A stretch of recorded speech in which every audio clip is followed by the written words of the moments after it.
Hola, les vuelvo a saludar y bueno, hoy quiero hablar un poquito acerca del posparto, de cómo fue mi experiencia respecto a esto, pero antes igual quiero agradecerles porque pues muchas de ustedes me han contado a través de mensajes internos pues cómo fue su tema con el parto, con el posparto, la lactancia y bueno, sé que hay algunas personitas aquí que no son mamás, pero que han estado viendo o escuchando los videos y es muy valioso porque creo que estamos sacando verdades espirituales a través de situaciones que nos acontecen a todos los seres humanos, pues en el mundo, ¿sí? Porque pues pueden pasar miles de cosas, pero lo importante es que nos centremos en qué es esa verdad espiritual que Dios quiere hablarnos tanto a ustedes como a mí.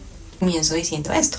Si se acuerdan, en la experiencia anterior que les conté del parto, ya cuando a mí me iban a hacer la cesárea, yo pensé que no iba a llegar a tener una cesárea, ¿sí? Pero si yo seguía con el plan de mi cabeza de que fuera el parto natural sí o sí, pues las enfermeras y el anestesiólogo se dio cuenta de que a mí me podía dar un paro cardíaco. Entonces, a veces nosotros pensamos, no, esto no, por favor, este dolor no lo quiero vivir, Dios, ¿por qué? ¿Sí? Pero no nos estamos dando cuenta de que Dios nos está librando de algo por lo cual Él definitiva no quiere que atravesemos. Dios en ese momento no me quería llevar todavía a su presencia y por eso dijo, no quiero el paro cardíaco, ¿sí? Pero utilizó la cesárea para que fuera una manera de salvar mi vida en ese momento. Entonces, como nosotras como mujeres, como hijos de Dios, necesitamos aprender y aceptar la voluntad de Dios, aunque para ese momento no parezca lo ideal, ¿sí? En Santiago habla de eso, aunque ninguno nos gusta vivir en diversas pruebas, porque a ninguno nos gusta el dolor, el sufrimiento, parece que fuera causa de desesperanza, de falta de fe, de falta de confianza, pero el Señor utiliza eso para nuestro bien, utiliza eso para corregirnos, utiliza eso para hacernos crecer en Él. Hoy les voy a contar un poco de lo que fue el posparto ya dentro de la clínica, pero lo que fue el posparto ya en casa fue la cuestión como más compleja en la que yo dije, me fui, me fui pronto a celebrar las bodas del Cordero, pero el Señor en su inmensa misericordia dijo, no, todavía no.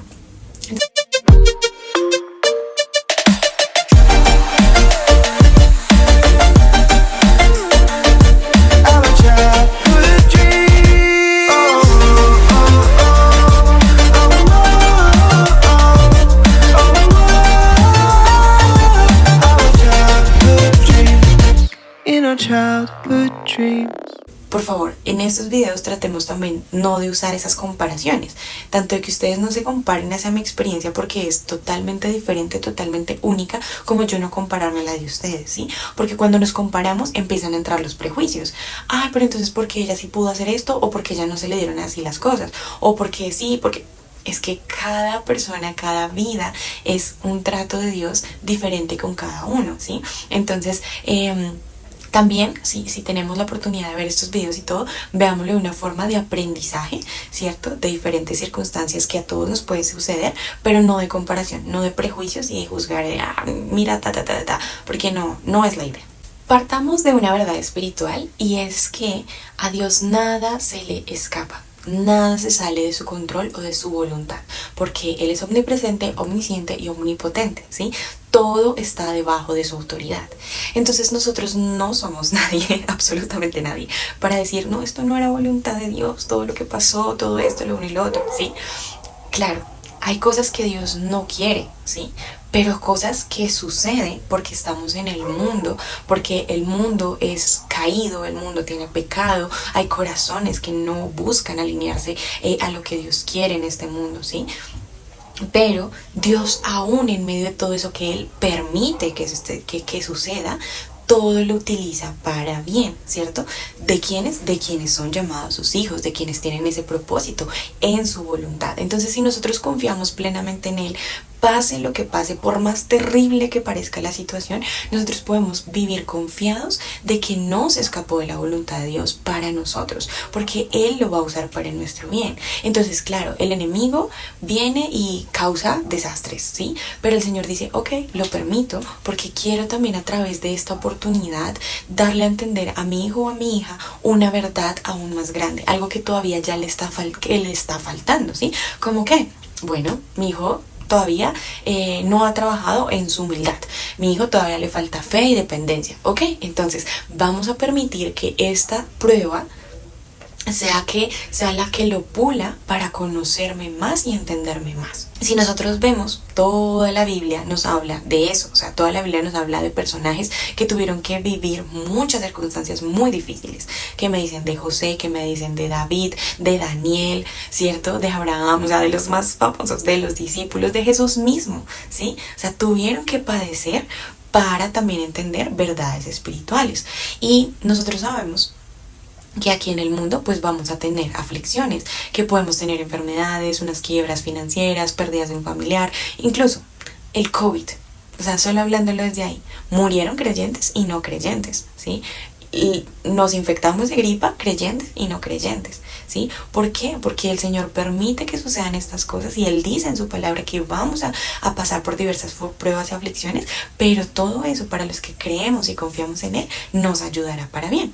Para mí, esta temporada me ayudó para bien. ¿Por qué? Pues porque Dios es un buen padre y Dios al que ama disciplina y corrige. Y muchas veces nosotros como seres humanos cuando estamos en la vida color de rosa, en que nada malo está pasando, pues se nos olvidan cosas, ¿sí? Y Dios utiliza esas circunstancias difíciles para recordarnos. Entonces yo sabía que en mi corazón todavía había mucha falta de humildad y Dios tuvo que utilizar esa prueba del tema del parto y del posparto para trabajar en mi corazón con humildad, para trabajar en mi corazón de falta de paciencia, para trabajar en mi corazón de falta de fe, de dependencia absoluta del Señor, de falta de paz.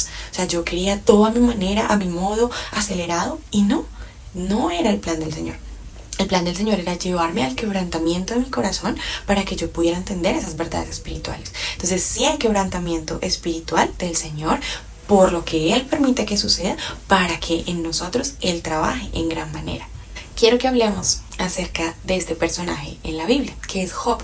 Y yo sé que muchos de nosotros conocemos la historia. Este hombre era un hombre recto de corazón y delante de los ojos de Dios. Incluso cuando Satanás va a recorrer la tierra y se presenta delante de Dios, Dios mismo es el que le señala a Job, diciéndole, wow, ¿lo has visto? Lo recto que es, lo increíble que hace, y bueno, todo esto. Y Satanás le dice, sí, pero es que él está así bien, porque pues tú no lo has quebrantado, porque él está con su familia, con sus posesiones, o sea, él está de la dicha, o sea, con vida de color rosa. Entonces Dios dice, ok, voy a permitir que tú toques sus posesiones, que toques su familia, que toques su salud, pero no su vida, ¿sí? ¿Y qué pasa con Job? Pues todo el color rosa se le viene abajo, empieza a pasar dificultades, lo uno y lo otro. Ojo ahí, Dios no lo hace, pero Dios lo permite, porque Dios quiere trabajar en el corazón de Job. Entonces Dios permite todas estas circunstancias en la vida de Job. ¿Y Job qué hace? Empieza a cuestionar. Sí, son 42 capítulos y esos 42, más de la mitad, es Job haciéndole preguntas a Dios, cuestionándole, ¿no? Pero ¿y por qué esto, lo uno, lo otro? Él no maldijo a Dios, pero él sí hizo muchos cuestionamientos. Y Dios se le revela a él y le dice, bueno, venga, ciñase los pantalones, ¿sí? Le dice así parafraseado y empieza Dios a cuestionar a Job y le dice, ¿dónde estuviste tú cuando puse el fundamento de la tierra? ¿O dónde estuviste tú cuando hice cada planeta? ¿Cómo es que se sustentan los planetas en la galaxia? ¿Sí? O sea, el Dios mismo le empieza a hacer preguntas a Job que obviamente nosotros como seres humanos nunca en la vida podríamos responder porque Él es Dios, de Él es toda la sabiduría y Él tiene el panorama completo, nosotros no. Entonces nosotros cuando estamos en una dificultad empezamos, pero Dios, ¿por qué? O sea, ¿por qué mi salud? ¿Por qué mis hijos? ¿Por qué mi esposo? ¿Por qué mi trabajo? ¿Sí? O sea, porque nos tocan lo que en este mundo de pronto más queremos. Pero Dios quiere que Él sea nuestra prioridad. Entonces, obviamente, él tocó la vida de Job y Job empezó a hacerle muchas preguntas, pero Dios le enseña a Job que su trato con él no debe ser cuestionable, ¿sí? Por más difícil que parezca. Y al final Job se arrepiente, le pide perdón al Señor y le dice, mira, solamente soy polvo, así que perdóname. Y dice, de oídas te había oído, pero ahora mis ojos te ven.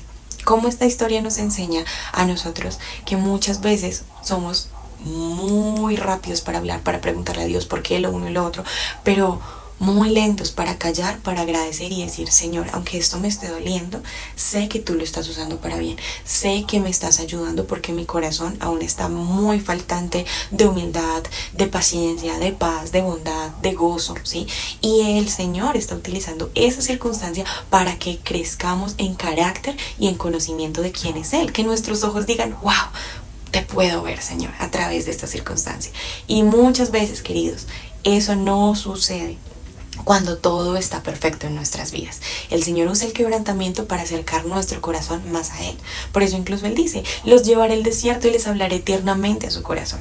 Él necesita hablar verdades espirituales a través del quebrantamiento. Y el Señor necesita más fijarse y preparar nuestro corazón en santificación, en purificación, ¿cierto? Así en el taller del maestro, como pule el hierro, el oro, lo afina, saca las impurezas, que simplemente que seamos felices y no, todo está maravilloso y el Señor nunca va a querer que suframos. No quiere que suframos, pero sí permite sufrimiento porque lo que quiere realmente es que nuestro corazón vaya en obediencia y alineado a su voluntad. Y bueno, después de la breve introducción, pero importante, o sea, quería como aclarar este tema de la voluntad del Señor, del sufrimiento, de bueno, muchas cosas. Quiero seguirles contando un poquito de lo que fue el posparto. Entonces habíamos quedado que yo estaba ya en recuperación fuera del quirófano, debía estar 2 horas horizontal para que pues no hubiese ningún inconveniente con el tema de la cabeza, el líquido cefalorraquídeo de la cabeza y la columna. Entonces yo debía estar así, ¿no? Ali estaba en su incubadora, yo no la podía tocar, ver nada, solamente como que escuchaba. Y bueno, llega una enfermera y ella me dice, bueno, yo todavía no tenía sensibilidad de mi cuerpo, pues por la anestesia, estaba como despertando poco a poco. Y llega una enfermera y me dice, mamita, no, ¿por qué no te has levantado a lactar a la bebé? Y le dije, no, es que tengo que estar de esta manera, horizontal, porque el médico lo ordenó. No seas floja, ya te va a pasar a la bebé. Yo, espérate, no, es que el médico, no. Pues imagínense. Yo no sabía cuánto tiempo había pasado, pero estoy segura que no habían pasado las 2 horas que el anestesiólogo me había dicho que tenían que pasar. Entonces esta enfermera lo que hace es de una levantarme, poner la bebé. Bueno, yo la verdad súper feliz de estar ahí con Ali, de ya tenerla, de darle besitos, de verla como era, de ver sus facciones, de ver esa mata de cabello que tiene esta mujer. Y bueno, como ya empezar a hablarle, a orar por ella. Yo estaba sin Juan, eso fue a las 9 de la mañana y al final al cabo Juan llegó casi a las 6 de la tarde, lo dejaron entrar, el pobre por allá haciendo 1000 cosas, bueno, él también, qué pecadito. Bueno, voy a hablar un poquito del tema de lo que pasó en estas primeras horas, pero voy a hacer otro video aparte de la lactancia, porque pues es un tema que compete muchas cosas, pero para hablar de ese tema de la lactancia pues les tengo que contar este primer momento, porque pues primero yo quería que la nena se agarrara de una a mi pecho para poderla lactar. Después traté de poner la bebé y la bebé no succionó porque, bueno, hay un factor fisiológico en mi cuerpo que Dios no se equivocó por hacerme así, no, Dios me hizo así. Pero es mucho más difícil para la lactancia. Mis pezones son completamente invertidos, ¿sí? Yo como fonoaudióloga que sé todo el tema de la lactancia, sé que los bebés se tienen que agarrar de la areola, ¿sí? Pero sé que les cuesta igual mucho trabajo a los bebés pues que no tienen el pezón de la mamita hacia afuera. Entonces pues esa fue una gran lucha. Entonces primero no me salía absolutamente nada de leche, porque pues de pronto por ser cesárea, por todo el dolor que viví, pues la lactancia, la lechecita empieza a salir con una hormona que se llama la oxitocina, ¿sí? Y la prolactina, pero esa oxitocina se da a través del amor, de la felicidad, de que lo ves, lo uno y lo otro, y pues sobre todo también cuando el cuerpo sabe que está expulsando a bebé, ¿sí? Pero en mi caso pues la sacaron, entonces fueron muchos factores para que mi cuerpo en ese momento no produjera la leche. Entonces en ese primer instante ella, si se pegaba, no se pegaba ningún pezón porque no había pezón, y no succionaba nada porque no había leche, pero de igual manera salía una gotica de como si fuera agua, pero ese era como el primer instante del calostro, ¿sí? Si ella hubiese succionado un poquito más, pues empezaba a salir el calostro. El caso es que la bella enfermera me dijo, no, mamita, usted con ese pecho así no le va a salir absolutamente nada, lo uno y lo otro, va a matar a su hija de hambre, démela y yo le doy fórmula. Y ese fue el primer error en una serie de errores. Yo igual le dije, no, no le voy a dar fórmula, no, no, no, no. Estaba negada la fórmula. Pues obviamente Ali, que después les hablaré un poquito de ella y de su temperamento, pero ella con su temperamento empezó pues a exigir, ¿no? Era como ¡ah! Y levantó ese hospital a gritos y así desesperada, y ella roja, y yo, Dios mío, esta niña. Y claro, yo la ponía más al pecho y más, y yo, Dios mío, por favor, yo oraba, y yo, Señor, que me salga la leche, porque esta niña va a levantar este hospital a gritos. O sea, ella no paraba de llorar. Y yo de decir, ¿qué hago? Porque las enfermeras me miraban mal, como, dele ya la fórmula que la está matando de hambre. Y yo en mi mente, si le doy fórmula, esta niña se va a acostumbrar a la fórmula y después no me va a querer succionar, y no me salía la leche. Estaba en una encrucijada tenaz, y ahí sola sin Juan, entonces yo no sabía qué hacer, con la mitad de mi cuerpo completamente inmóvil. Y la enfermera, sin preguntarme, o sea, yo simplemente ahí tratando, sin preguntarme, agarro a la niña y se la llevo yo. Oye, ¿qué pasó? Nada, le voy a dar fórmula. Y yo, no, o sea, yo ya me puse como seria, yo, no, te dije que no le vas a dar fórmula y yo soy la mamá. Pues no me importa, porque entonces si usted es la mamá y la quiere matar de hambre, pues es su problema, pero yo soy la enfermera y quiero salvar la vida de su bebé. Esta mujer agarra a Laia y empieza a darle así como con un vasito, porque la fórmula viene con unos vasitos, y le empieza a dar así. Los bebés recién nacidos, su estómago es diminuto, ellos no necesitan esa cantidad de leche que esta mujer le dio. Pues esta mujer le empieza a embutir más de una onza a Laia. Claro, ella no podía ni respirar de toda la leche que le estaban mandando, pero pues de ahí en adelante ella no iba a aceptar menos de esa cantidad de leche. El caso es, ya después me la pasan, yo estaba súper frustrada de lo que había hecho esta enfermera, porque literal me la había quitado de los brazos a hacer lo que ella determinaba que era bueno para mi hija. Ya, o sea, ahí yo estaba como ya con mucho dolor de cabeza, pues por lo que les dije, porque en realidad la enfermera de una vez me subió, nunca esperó que pasaran las 2 horas. Se llevaron a Ali a darle a comer, bueno, y la regresaban cada 3 horas. Y ya entonces ya en la próxima toma, pues yo dije, bueno, si le van a dar fórmula, pues se la voy a dejar yo, por lo menos que soy la mamá. O sea, ya no voy a dejar que vengan y se la lleven. Entonces pedí un guante, y pues yo como fonoaudióloga sé que hay que incentivarles el patrón de succión. Entonces empecé a que ella succione. Al hacer que ella succionara con mi dedito, pues le estaba mostrando una forma en que ella tenía que succionar ya mi pecho, que todavía no lo hacía pues porque no tenía donde agarrarse. Entonces yo le iba dando con el guantecito y poquitas gotas de leche, ¿no? Porque pues era tan diferente como las enfermeras la habían alimentado. El caso es que pudieron pasarme a piso solamente hasta las 5 o 6 de la tarde más o menos, desde las 9 de la mañana. Cuando me pasaron a piso, ya por fin mi esposito pudo subir, nos vio, ya entonces hablábamos. Pues yo estaba en la camilla, agotada, quería dormir, pero no podía. Obviamente tener un recién nacido pues es una responsabilidad súper grande, se despiertan cada rato a comer, bueno. Y ahí se le estaba dando netamente fórmula, porque no, pues todavía no me salía leche. Ya ella no iba a aceptar menos de la leche que le habían dado, la cantidad de leche. En mi cuerpo yo me sentía bien, o sea, yo me sentía como con ánimos, con fuerza. Yo iba al baño normal, me paraba, caminaba. Eso era parte también de lo que los doctores nos decían, que debíamos no caminar encorvadas, agachadas, sino caminar ya un poco más rectas, ir al baño, ducharnos, cambiarnos de ropa, o sea, como que esas fueron también sus directrices, y yo traté como de seguir esa parte. En la noche ya pues fue un poco difícil que Ali se durmiera, y mi esposito pues pudo dormir ahí como en una silla, que pecaba así todo encorvado porque él es tan grande, y le tocó ahí en una silla todo incómodo, pero súper lindo. Él se quedó esas noches ahí conmigo. Y pues él trataba de que Ali durmiera en su pecho, y eso fue también una conexión muy bonita entre él y la bebita. Y bueno, llegó esa primera noche, y pues la verdad no me sentía mal, ni con ningún dolor, nada, o sea, estaba como bien, o sea, el dolor normal de la cirugía, sí, y el cansancio. Pero llegaron y me pusieron un anticoagulante. Ese anticoagulante lo colocan cuando hay cesárea, pues para que no se formen trombos en las piernas. También se utilizan las medidas de compresión, pero esos anticoagulantes los colocan o en el brazo o en el ombligo. Yo dije, no, en el brazo, gracias. Entonces me colocaron el primero en el brazo, pero de inmediato apenas me colocaron. La inyección duele de por sí, pero por encima de eso empecé a sentir como una irrigación de sangre hacia mi cabeza, pero algo impresionante, o sea, como si la sangre me saliera a chorros, así hacia los ojos, así empecé a sentir yo, ¿qué es esto? Yo dije, no, pues de pronto estoy mareada, lo uno y lo otro, como que yo traté de recostarme y decir, voy a dormir un rato, pero me acuerdo que fue inmediatamente de los anticoagulantes. Eso pasó como medianoche tal vez. Y ya, ahí como que dormimos y nos íbamos levantando cada 3 horas a darle de comer a Ali. A la mañana siguiente, pues se supone que uno debe pasar 48 horas en observación después de una cesárea. Entonces yo tenía que estar las 48 horas ahí. Lastimosamente yo me quería ir para mi casa, pero lastimosamente tenía que pasar ese tiempo.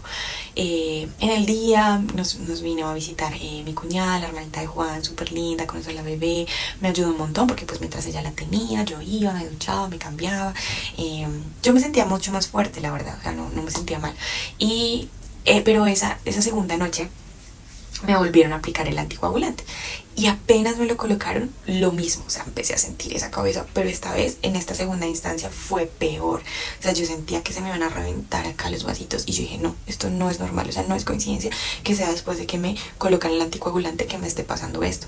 Yo llamo a un doctor urgente y pues estaba la doctora de guardia de esa noche, por decirlo así. Y ella me dijo, no, eso es normal, es dolor de cabeza, lo uno y lo otro, así que nada, simplemente acuéstate y ya está.